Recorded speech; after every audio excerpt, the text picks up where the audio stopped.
ይህን መርዶ ማርዳት እጅግ ይከብዳል። የኢትዮጵያ አትሌቲክስ ቤተሰብን በእንባ ያጠበው አንጀት የሚበላ ዜና ሰምተናል። የአትሌቲክሱ ዓለም ሌላ ኮከቡን አጣ። በኢትዮጵያ ሰማይ ስር ጠንካራነቱን አይበገሬነቱን ገና በልጅነቱ አሳይቶ ነበረ። ራምቦ በሚል ቅጽል ስሙ ይታወቃል። ጌሌቦ ዶርሳይ ከዚህ ዓለም በሞት መለየቱ ብዙዎችን አሳዝኗል። ይህ ዜና መላውን የሀገራችንን ስፖርት አፍቃሪዎች በተለይ በአጭር ርቀት ላይ ለሚወዳደሩ ስፖርተኞች በዓለም አቀፍ መድረክ እሱን ማየት ለሚመለከቱ ሁሉ የልብ ስብራት ሆኗል። ያማል። በተወለደበት መንደር በቦረቀበት ቀዬ አድጋለው፣ እመነደጋለው፣ ለትልቅ ክብር እበቃለው ሲል በአጭር ተቀጭቷል። ይህ ሰው ማን ነው? ስለ አሟሟቱ ይፋ የሆኑ መረጃዎች አሉን። በእንባ የሚያራጭ መረጃን እየነገርናችሁ የልብ ስብራትን እየነገርናችሁ ግን በውስጡም የሱን ከፍታ እናሳያችኋለን። ነፍስ ይማር እንላለን። እኛ ዘላለማዊ እረፍትን እንመኝለታለን። መጽናናት ለቤተሰቦቹ እንዲሆንም የልብ መሻታችን ነው። ይህ አትሌት ብቻ አይደለም ምልክትም ነውና እናንተም ሀዘናችሁን ግለጹለት። ያ ሁሉ የሜዳ ላይ ድካም ያፈሰሰው ላብ ወጣትነቱን በአንዲት አሳዛኝ ቅጽበት አፈር ሆነ። ሞት እንዴት ጨካኝ ነው! ውሸት ቢሆን ብለው ብዙዎች ተመኝተዋል። ደግመው ደጋግመው ጉዳዩን አስበውታል። ግን እጅግ አሳዛኝ እጅግ ልብ የሚሰብር ጉዳይ ነው የተፈጠረው። በተለይ እሱን ለሚያውቁት አብረው ለሰሩት ሁሉ አሳዛኝ መረጃ ነው የተሰማው። የ100 እና የ110 ሜትር የመሰናክል ውድድር ተወዳዳሪ ነበረ።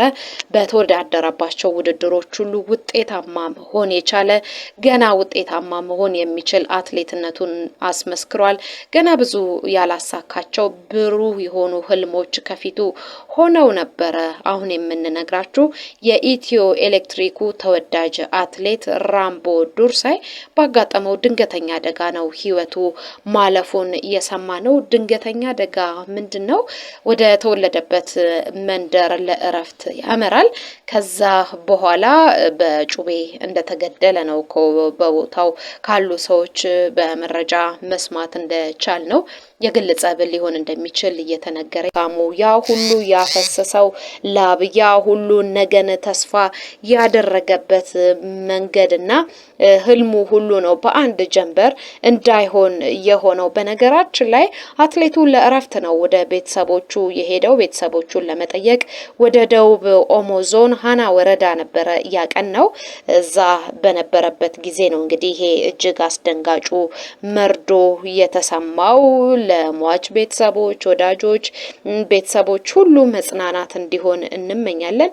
ለመሆኑ ይህ አትሌት ለምንድን ነው እንደዚህ አይነት አሟሟት የሆነበት? ገና ልጅ ነው፣ ገና ወጣት ነው። ለምን ይሄ ሆነ ብለን እንጠይቃለን። በነገራችን ላይ ስለ ህልፈቱ ሚሁን በሱ ዙሪያ ስላሉ ጉዳዮች ብዙዎች ስልክ እየደወሉ እየጠየቁን ይገኛሉ። ፖሊስ ጉዳዩን ይዞ እያጣራ ነው የሚገኘው። ቀደም ሲል እንደነገርናችሁ ለእረፍት ወደ ትውልድ ቀዬ ወደ ደቡብ ኦሞ በሄደበት እለት ነው በሰው እጅ ከዚህ ዓለም በሞት እንዲለይ የሆነው። ዝምተኛ ነው፣ ታታሪ ነው፣ ልበቀና ነው። ወደፊት ብዙ ተስፋ ነበረው። ይህ ሁሉ ተስፋው ይህ ሁሉ ህልሙ ነው በአጭር የቀጨው። በነገራችን ላይ አሰልጣኙ ጌታቸው ሙልጌታ ነው። ለኢትዮ ኤሌክትሪክ ክለብ፣ ለቤተሰቦቹ፣ ለመላው የአትሌቲክሱ ቤተሰብ እጅግ አሳዛኝ መርዶ እጅግ አሳዛኝ ዜና ሆኖ ነው ይሄንን ጉዳይ የተመለከትነው። ልጅ ነው። ልጅነቱ ብቻ ሳይሆን እሱ በአትሌቲክሱ ላይ ለመንገስ የሄደበት ርቀት የተወጣው ኃላፊነት ብዙ ነገሮቹ ልብ የሚነኩ አትሌት ነው። ለምን ቢባል ያ አካባቢ ላይ እንብዛም አትሌቶች አለ ጽጌ ድጎማን ማንሳት እንችላለን።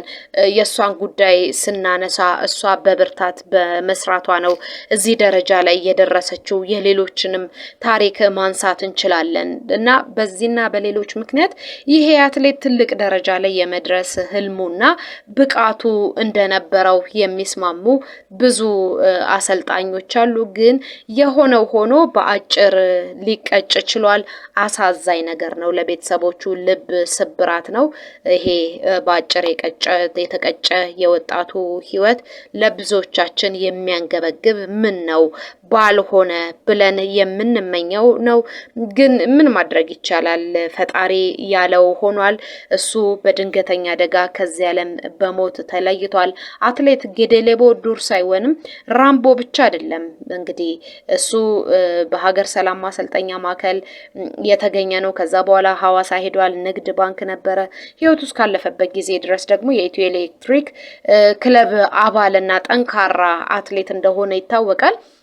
እሱ ብቻ አይደለም። በተመሳሳይ ከዚህ ዓለም በሞት በጨካኞች እጅ የተቀጠፈው ሌሎች አትሌቶችን እናስታውስ።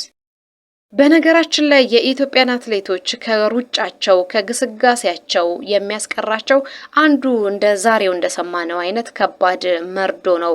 በነገራችን ላይ ሰንዳፋ አካባቢ እርስ በርስ የተገዳደሉትን ወይንም አንዱ ገዳይ አንዱ ተገዳይ የነበሩትንም ታሪክ ማንሳት እንችላለን። የቅርብ ጊዜ ትውስታችን ነው። ሰንዳፋ አካባቢ የሆነው ምንድነው? አንዱ አትሌት ነው፣ አንዱ ደግሞ የአትሌት አሰልጣኝ ነው፣ ባለቤቱን ነው የሚያሰለጥነው። ሁለቱም አትሌቶች አትሌት በነበሩበት ዘመን የነበራቸው ቂምና ቁርሾ ነበረ። በተለይ መተት ያደርግብኛል፣ እንዳላሸንፍ ያደርገኛል፣ የአሸናፊነቴን በረከት እሱ ነው የወሰደው የሚል ተራ አሉባልታን መሰረት አድርገው ለቂም ለበቀል ይፈላለጉ ነበረ ሟችና ገዳይ። በተለይ ሟች ትልቅ ተስፋ የነበረው አትሌት ነበረ። በዓለም አቀፍ መድረኮችም ጭምር ሲጠበቅ የነበረ አትሌት ነበረ። ገዳይ ደግሞ ባለቤቱን በሚያሰለጥንበት ጊዜ እሷ ተስፋ ሆኖ እየቀጠለ ነበረ። ግን በአንዱ ቀን እሱ እንደሚናገረው ከሆነ ምን እንደገፋፋኝ አላቅም፣ ሽጉጥ ይዤ ሄድኩኝ፣ መለማመጃ ቦታ ሄድኩኝ፣ እነሱ እየተለማመዱ ነበር ያገኘሁት። በቃ በልበል የሚል ክፉ መንፈስ መጣብኝ፣ ተኮስኩት ነው የሚለው። የሟች ህይወት ወዲያው ነበረ እዛ አካባቢ ያለፈው። የአካባቢው ገበሬዎች፣ ሌሎች አርሶ አደሮች ተሯሩጠው ነው ገዳይን ወደ ህግ ጥላ ስር እንዲያመራ ያደረጉት። ይሄ በወራት ውስጥ ያስተናገድ ነው። አንዱ አንዱን ሲያጠፋ የኢትዮጵያ አትሌቲክስ ግስጋሴ ላይ ጥላ የሚያጥል መርዶ ነው የሰማ ነው።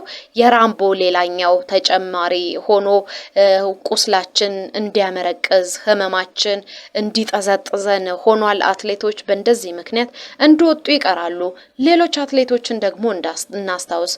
በልምምድ ሜዳ ላይ ሆነው ነጭ ላባ ቸውን እያፈሰሱ ወዘናቸውን እያንጠፈጠፉ በላብ ተዘፍቀው ፀሐይ የወረደባቸው ዝናብ እየቀጠቀጣቸው ከዚህ ዓለም በሞት የተለዩ የሚያስቆጭ አሟሟት የሞቱ አትሌቶች አሉ። እነሱን ደግሞ እናስታውስ። ያው የኛ ተከታታዮች እንደምታውቁት የአትሌት ህይወት እጅግ ከባድ ነው፣ ፈታኝ ነው። ሌሊት ወጥቶ መለማመድ፣ ቀን ላይ እንደዛ አድካሚውን ህይወት መድገም፣ ከማህበራዊ ህይወት መገለል፣ ቤተሰብ ለመመስረት ፈታኝ ህይወት ውስጥ ነው የሚያሳልፉት። ይሄ ህይወታቸው ደግሞ በድል ሲጠናቀቅ፣ የወርቅ ሜዳሊያ ሲቀበሉ፣ የዓለም ሻምፒዮና የኦሎምፒክ መድረክ ላይ ሲነግሱ መመልከት ካሳ ነው። ለዛ ያልደረሱ አትሌቶችን ግን ከቅርብ ጊዜ ወዲህ እየተመለከትን ይመስለኛል። እንጦጦና በሱሉልታ ጎዳናዎች ላይ የሚወዳደሩ አትሌቶች የመኪና አደጋ ሰለባ ሲሆኑ መመልከት የቅርብ ጊዜ ትውስታችን ነው። እጅግ የሚያስቆጭ ጉዳይ ነው። 11 ሆነው ለልምምድ ወጥተው እግራቸውን በአስፓልቱ ዳር እያፋተጉ ለድል እየገሰገሱ የነበሩ አትሌቶቻችን ለከፋ የአካል ጉዳት የተዳረጉበት፣ ሁለት አትሌቶቻችን ደግሞ ከዚህ ዓለም በሞት እንዲለዩ ምክንያት የሆነበትንም ጊዜ ማስታወስ እንችላለን። ሞት በየትኛውም አጋጣሚ ሊመጣ ይችላል። ግን ተስፋ ያለውን ሰው ነገውን መመልከት የሚችልን ሰው ሲነጥቅ እጅግ በጣም አስገራሚ እጅግ በጣም የሚቆጭ አጋጣሚ ነው። የእነዚህን አትሌቶች ጉዳይ ያነሳን እንጂ በአንድ ወቅት በስለት ጥቃት ከዚህ ዓለም በሞት የተለየችዋንም አትሌት ማስታወስ እንችላለን። ይሄ መርዶ ተደጋገመብን። አትሌቶቻችን በአጭር ከመንገዳቸው ቀሩብን። አሳዛኝ ነገር ነው። ግን አዝነን ብቻ አንተውም፣ ፍትህ እንጠይቃለን። ፍትህ ፍትህ ፍትህ ለአትሌቶቻችን።